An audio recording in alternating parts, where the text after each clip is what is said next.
ඇත්තටම ඔබට ජීවත්වල ඉන්නකන් සතුවන්නේ ඔබේ දෙපායට පෑගෙන බිම් කොටස පමණයි. ඔබ කොච්චර ධනවතෙක් වුණත් ඔබට ආහාර ගන්න පුළුවන් වන්නේ හිඟන්නේ කන ප්‍රමාණයමයි.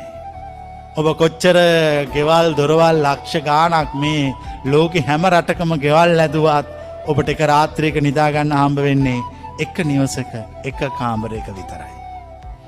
ඔබට කොච්චර සල්ලි තිබ්බත් පර්ස් එකට දාන්න පුළුවන් සීමිත ප්‍රමාණයක් විතරයි. දැන් ඔබට මොකද්ද මේ ලෝකෙ ගැන හිතෙන්නේ? ලෝකයේ තුල පවතින එකම මුලාවක්. ලෝකයේ තුල පවතින එකම මායාකාරී බවක්. මේ සියල්ල එතකොට අපි කළේ මේ යථාර්ථය නොතේරිච්ච නිසා, මෝඩකම නිසා. අපි හිතුවා බොහෝ දේ තිබ්බා, බොහෝ දේ ඇතයි කියලා. බොහෝ දේ තිබ්බත් තිවිච්ච ටිකමයි තියුනේ.